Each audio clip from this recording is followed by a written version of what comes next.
Hello and welcome back again. I'm Candace. And I'm Belle. And welcome back to our Closing the Early Literacy Gap podcast. Yes, this podcast is for anyone who has anything to do with small children or even anybody who's in the early stages of learning literacy or learning how to read. Yep. So parents, teachers, administration, people who train teachers, coaches, anybody.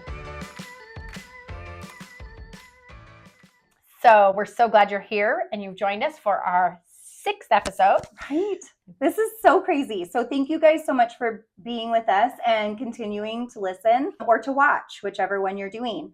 And today's episode is we're going to dive deeper into language comprehension that we touched on back in episode 4. Right. So we started episode 4 by explaining the simple view of reading model, which is a very simple model that shows 3 blocks. The first block says language comprehension. The second block says word recognition. The last box, reading comprehension. And it's the language comprehension times the word recognition equals the reading comprehension. If you're missing either one of those, language comprehension or word recognition blocks, you can't have any reading comprehension. Absolutely. So we're going to talk about the language comprehension block today exclusively. Mm-hmm. In episode 4, we just touched on things, briefly. Just as an overview. An overview of things that you can do with young children. So today we're focusing really deeply on language comprehension. Yes. So when we talked about it, we talked about the very first thing that you need to do is talk with your child and how important this is.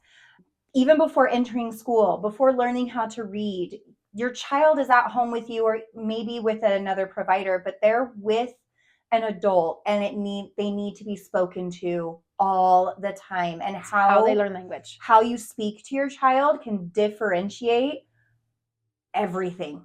I mean, it really can. And we're going to go into a study about that here in just a couple minutes. But in fact, let's just go right there. Okay. Now, since I think it's a good do it. Talk about it. So there's a study and it's in this book, the Read Aloud Handbook, as well as the Letrs manual. They both talk about this study. So it's an important study. It's about the difference in the number of words heard based on socioeconomic status. So most people know, especially teachers know, that a lot of times they want to blame the kids not being able to learn on their demographics. Yeah.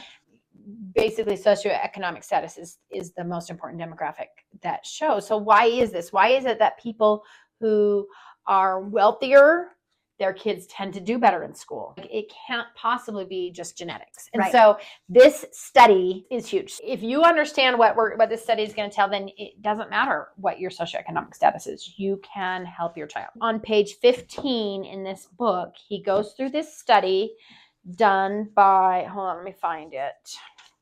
Okay, right here. It's done by, now I don't have my glasses. I had them in the last episode and I didn't use them once. My reading glasses, but I got this. I just got to move it away from me. Okay. So this was published in Meaningful Differences in the Everyday Experience of Young American Children by Hart and Risley are the researchers. Okay. So what they did was they began by identifying 42 normal families that represented 3 different socioeconomic groups. So there was a welfare group, the working class group, and the professional group. Okay. And beginning when the children were 7 months old, so really young, right? 7 months old. The researchers visited the home for about an hour a month and continued their visits for 2.5 years. So this is a really extensive really long study. Yep. And during each visit, the researchers would tape record and transcribe by hand any conversations and actions that took place in front of the child. They accumulated 23 million bytes of information in 1,300 hours of visiting. So they really got a lot of information. And that's what makes this study so well done, so reliable, right? So, but here's what the researchers found. They found that among the 42 families, when the daily number of words for each group of children was projected across 4 years, the 4-year-old child from the professional family will have heard 45 million words. And working class families, 26 million, and the welfare child, only 13 million. So between the welfare child and the professional, it's a difference of 32 million words. Which is insane. It's insane. So just the difference in the amount of words. Okay.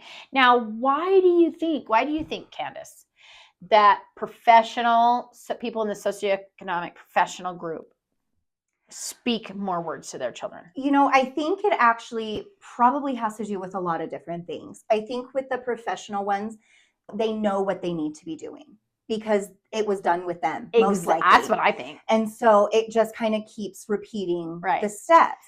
I also think when you're looking at the welfare group, you're looking at a lot of parents who are not in the home often because they're working so many jobs. And so these are the latchkey kids.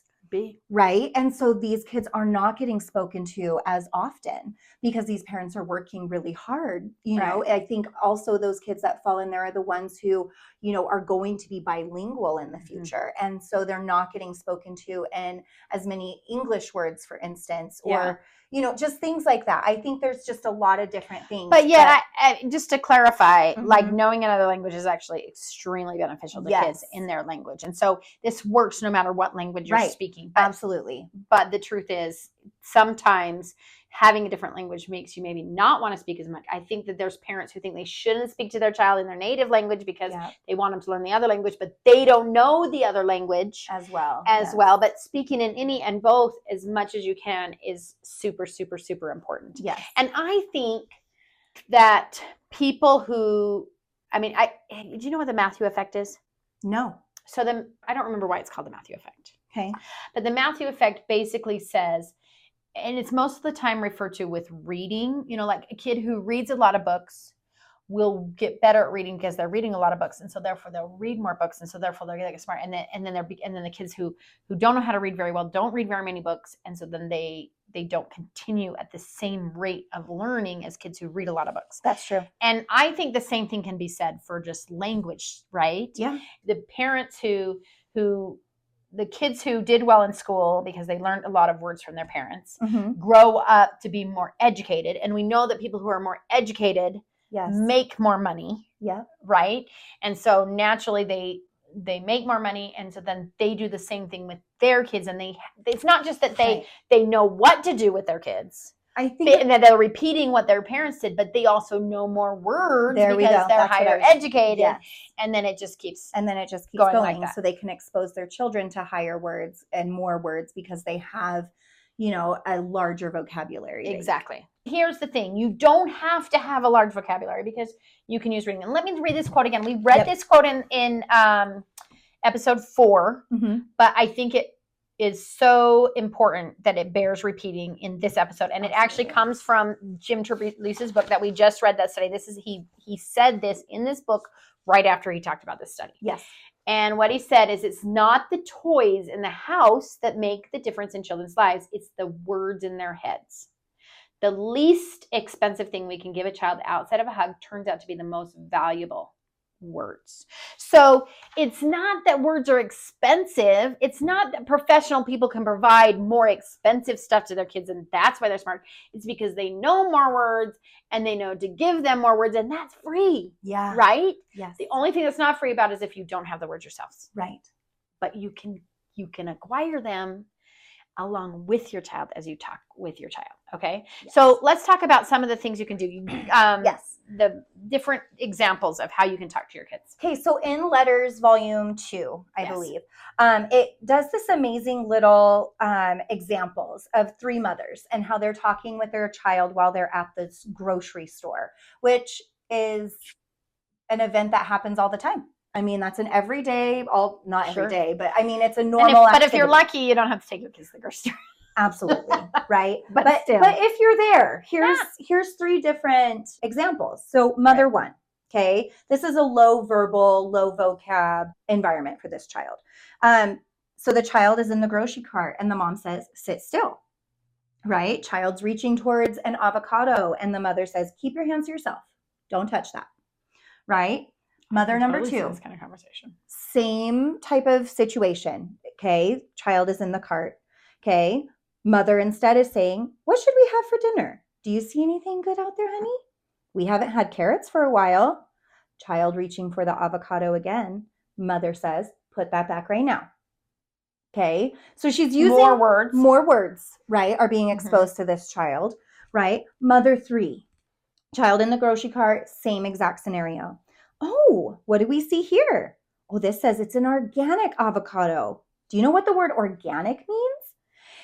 It's when the farmer says she doesn't put any pesticides on the plants. What's a pesticide? It's something that kills pests. Pests are insects that eat up the green leaves on the top of the plant. The plant needs the green leaves for all of the green chlorophyll that goes into the yummy green mushy stuff we make guacamole with. Guacamole? Hey, that's a Spanish word.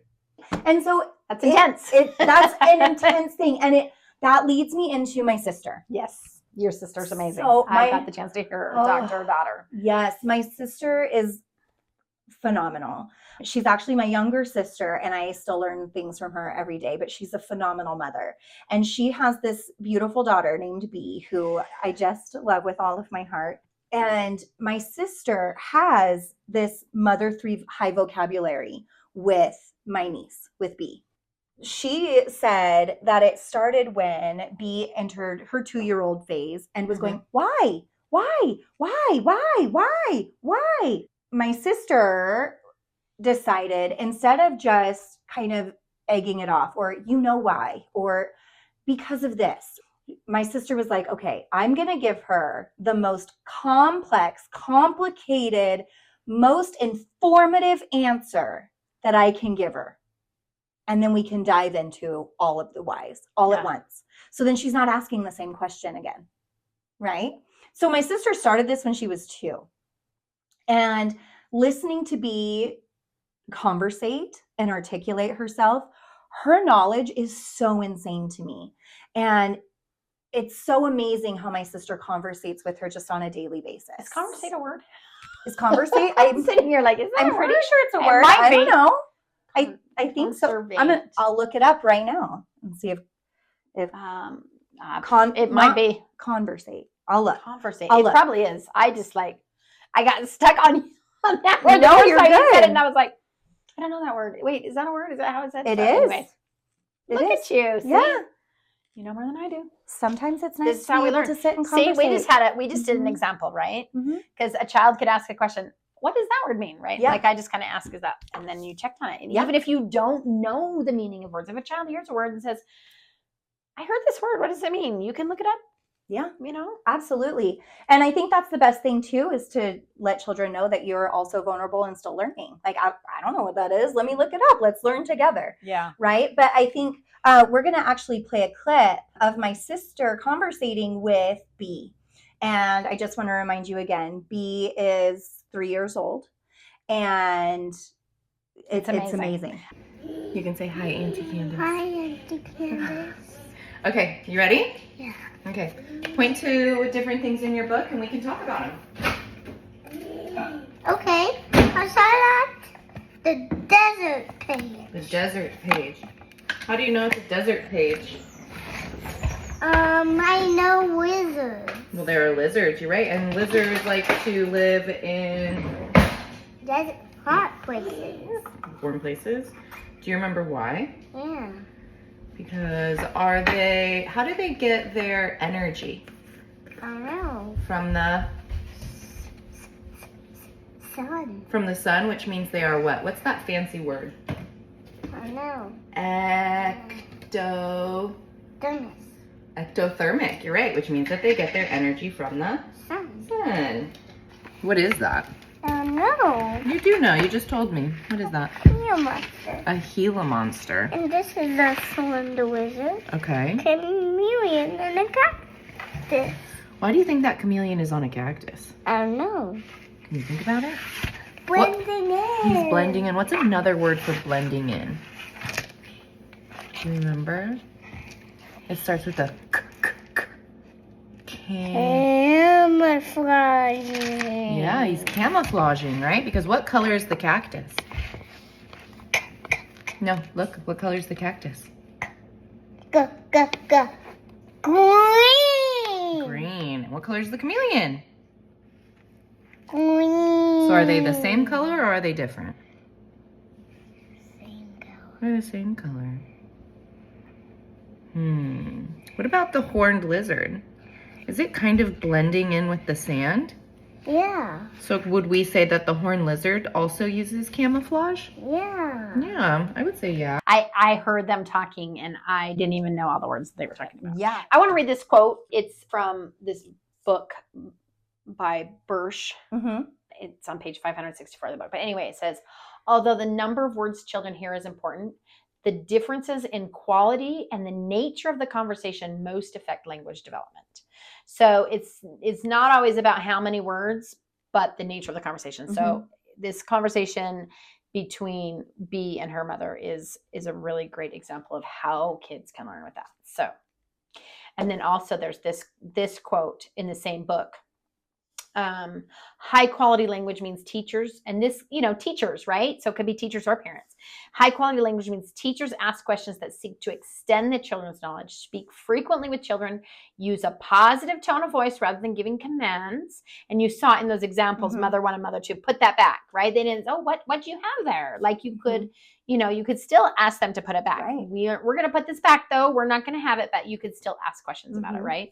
Rather than giving commands, and respond in a sensitive manner to children's words and sounds. Absolutely. And what do you do if you're in a hurry? What do you do if you're in a hurry? Yeah.